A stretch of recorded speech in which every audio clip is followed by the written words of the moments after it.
Hello friends, welcome to infertility solution. तो कैसे हैं आप सब लोग। उम्मीद करती हूँ कि आप सब लोग बहुत बढ़िया होंगे।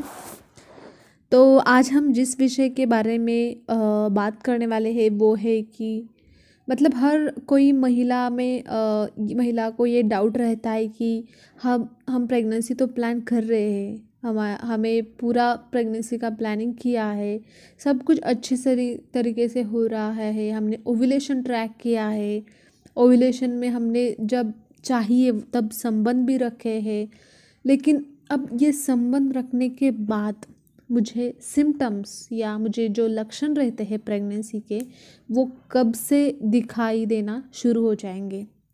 तो ये सवाल हर कोई महिला को आता है, ये बहुत कॉमन सवाल है। तो फ्रेंड्स, आज हम उसी के बारे में बात करने वाले हैं। तो कैसा रहता है कि हर एक महिला प्रेगनेंसी के लिए प्लान करती है, उसके जो भी उसका पर्टिकुलर टाइम रहता है तो वो प्रेगनेंसी के लिए प्लान करती है। और जो भी छोटे मोटे चेंजेस रहते हैं बॉडी में या ओव्यूलेशन के जो भी सिम्टम्स रहते हैं तो वो बहुत नोटिस करना स्टार्ट कर देती है। और इसके वजह से वो बहुत ही ज़्यादा अपने बॉडी को लेके बहुत सतर्क रहती है, एक्टिव रहती है कि क्या चल रहा है बॉडी में, क्या चेंजेस चल रहे हैं। तो कैसा रहता है कि हम ओव्यूलेशन डे बोलते हैं। ओव्यूलेशन डे क्या रहता है, ओव्यूलेशन डे ये बहुत ही इम्पॉर्टेंट फेज़ रहता है हमारे प्रेगनेंसी के लिए। जो हम बोलते हैं कि ओव्यूलेशन मतलब जो भी हमारा पका हुआ एग रहता है, जो हमारे पीरियड के कुछ दिन में वो रप्चर हो जाता है और ओवरी से रप्चर हो जाता है वो। ठीक है। तो ये हम डे कैसे निकालेंगे। तो अगर आपका 30 दिन का साइकिल है तो 30 माइनस 14 16, तो आपका ओव्यूलेशन 16वें दिन पे हो जाएगा। ठीक है, अगर आपका रेगुलर साइकिल है तो। अगर आपका इरेगुलर साइकिल है तो आपको क्या करना होगा, आपको लास्ट 3 मंथ का आपको जो साइकिल है उसका आपको मीन निकालना पड़ेगा। और मीन निकालने के बाद वो आप आपका ओव्यूलेशन डे निकाल सकते हो। ठीक है, तो फर्स्ट ऑफ ऑल आपको ओव्यूलेशन डे निकालना है। आप ओव्यूलेशन डे निकालते हो तो आपका 80% काम उधर हो जाएगा। ठीक है, तो हमने ओव्यूलेशन डे निकाला और उस दिन पे संबंध भी रखा। तो अब हमें सिम्टम्स जो रहते हैं प्रेगनेंसी के वो कब चालू होंगे दिखना।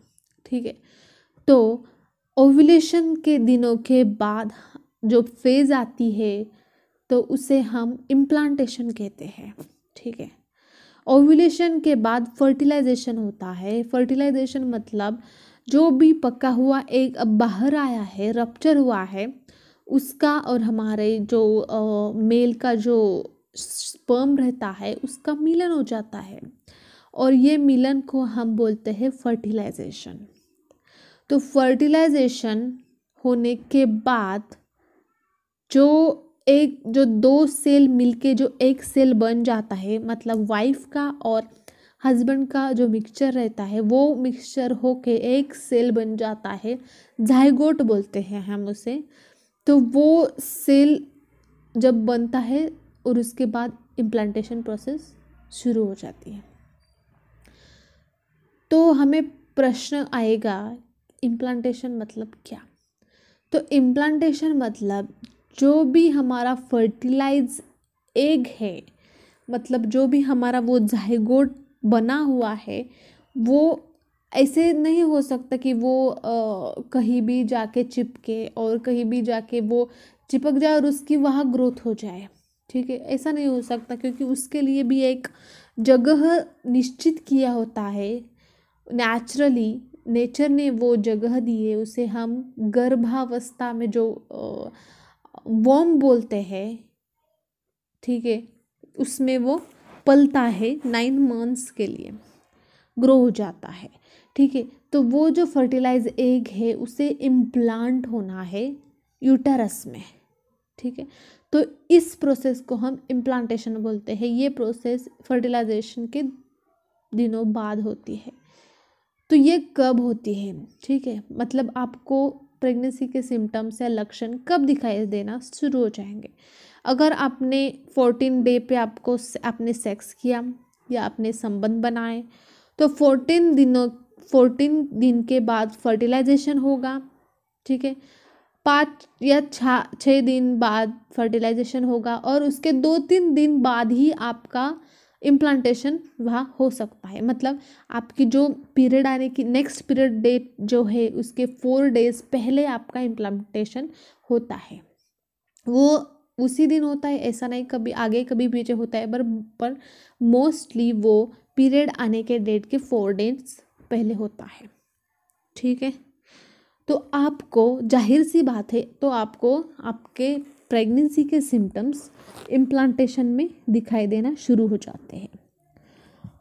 मतलब आपका पीरियड डेट अगर 28 है तो 28 के पहले या 24वें दिन से आपको थोड़े थोड़े सिम्टम्स दिखाई देना शुरू हो जाएंगे।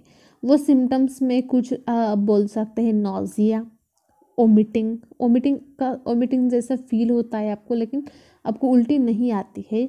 हेडेक रहता है, स्ट्रॉन्ग आपको सर दर्द हो जाता है, थोड़ी सी चक्कर जैसी आपको फीलिंग आ जाती है।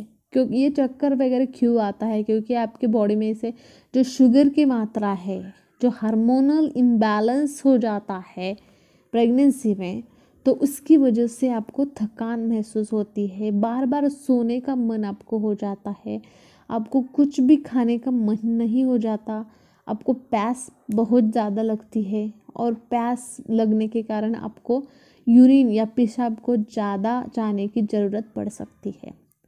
कभी कभी ऐसा होता है कि अगर आपको पानी पूरी बहुत पसंद है तो आपका मन नहीं करेगा पानी पूरी खाने का, आपका कुछ मीठा खाने का मन करेगा। मतलब जो आपको अच्छा लगता है वो बुरा लगेगा और उसके अपोजिट, उसके विरुद्ध जो रहता है, मतलब अगर मीठा है तो आपको तीखा खाने का मन करेगा, तीखा आपको पसंद है तो आपको मीठा खाने का मन करेगा।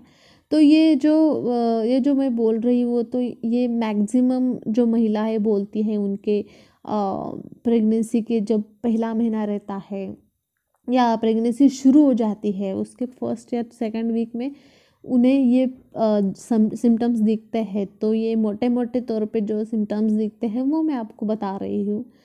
तो आप आपके सिम्टम्स देख सकते हो और आपको एक सावधानी ऐसी रखनी है कि आपको पीरियड आने के 4 दिन पहले से ही आपको हेयर वॉश बंद करना है और पैर में आपको सॉक्स पहन के रखने हैं ताकि आपकी बॉडी गर्म रहे और आपका प्रेगनेंसी जो भी है वो सक्सेस हो जाए।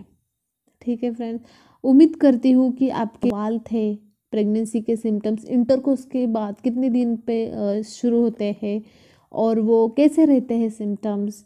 तो ये मैं आप सबके लिए प्रे करती हूँ कि सबको इस महीने गुड न्यूज़ मिले। अगर आपको ये वीडियो मेरा अच्छा लगे तो वीडियो को लाइक कर देना और चैनल को सब्सक्राइब कर देना ताकि जो भी मैं नेक्स्ट वीडियो अपलोड करूँ तो वो आपके पास तुरंत आ जाए। Thank you.